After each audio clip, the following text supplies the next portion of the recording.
2022-এর শারীরিক পরীক্ষা, 2023-এ জানুয়ারিতে লিখিত পরীক্ষা, সেই সাথে একই বছরের নভেম্বরে মৌখিক পরীক্ষা সম্পূর্ণ। কিন্তু প্রায় 3 বছর হতে চললেও এখনো অধরা ফায়ার সার্ভিস সহ পুলিশ কনস্টেবল পরীক্ষার মেধা তালিকা প্রকাশ। প্রায়শই দেখা যায় নির্বাচন ঘনিয়ে আসলে বিভিন্ন সরকারি দপ্তরের ইন্টারভিউ রমরমা। আর এই বিষয়টি যেন বাম ডান রাম সব আমলেই একই রণকৌশল। 2023-এর বিধানসভা নির্বাচনের প্রাক্কালে বিভিন্ন দপ্তরের সাথে স্বরাষ্ট্র দপ্তরের অধীন ফায়ার সার্ভিস এবং পুলিশ কনস্টেবল পদে ইন্টারভিউ গ্রহণ পর্ব শুরু হয়। 2022-এ শারীরিক পরীক্ষা, 2023-এ জানুয়ারিতে লিখিত পরীক্ষা এবং নভেম্বরে মৌখিক পরীক্ষা সম্পন্ন।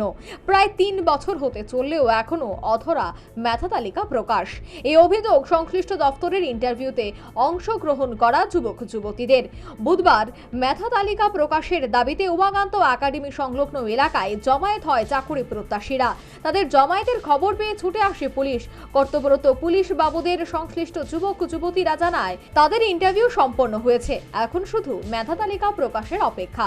তাই তারা সংশ্লিষ্ট রিক্রুটমেন্ট বোর্ডের চেয়ারম্যানের সাথে সাক্ষাৎ করতে ইচ্ছুক। দাবি মেধা তালিকা যেন আগামী 1 সপ্তাহের মধ্যে প্রকাশ করা হয়। 2022-এ আমরা ফার্স্ট ফিজিক্যাল দিয়েছি, তারপর আমাদের মেডিকেল হয়েছে, তারপর 2023-এ জানুয়ারি মাসে রিটেন হয়েছে, তারপর 2023-এ নভেম্বর মাসে আমাদের ভাইবা, 2024-এ নভেম্বর মাসে ভাইবা হয়েছে। এখন আমাদের 7 দিনের মধ্যে, এখন শুধু বাকি আছে আমাদের মেরিট লিস্ট। এখন আমাদের সকলের একটা আবেদন, আমাদের 7 দিনের মধ্যে যাতে মেরিট লিস্টটা দেওয়া হয়। কার কাছে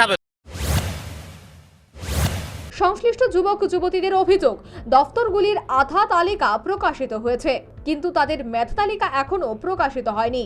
উপরন্তু বয়সের বিষয়টিও রয়েছে। ফিজিক্যাল দিয়েছিলাম 2022 সালে, রিটেন দিয়েছি 2024 সালে, এবং 2024 সালে সব কিছু আমাদের কমপ্লিট হয়। আজকে প্রায় ভাইবা কমপ্লিট হওয়ার প্রায় আজকে 3 মাস অতিক্রম করলো, আমাদের ফাইনাল মেরিট লিস্টটা দিচ্ছে না। আমাদের সাথে শুরু করে দেখেন স্যার, এসএসসি জিডি প্রায় 3 বার কমপ্লিট হওয়ার পথে, এসএসসি জিডি।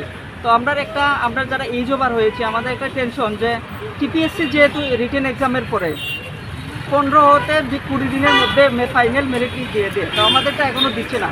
তার জন্য আমরা আজকে চেয়ারম্যান স্যারের সাথে দেখা করব এবং ওনাকে বলবো যে আমাদের প্রসেসটা যেন উইদিন 7 দিনের মধ্যে আমাদের মেরিট লিস্টটা দিয়ে কমপ্লিট করা হয়।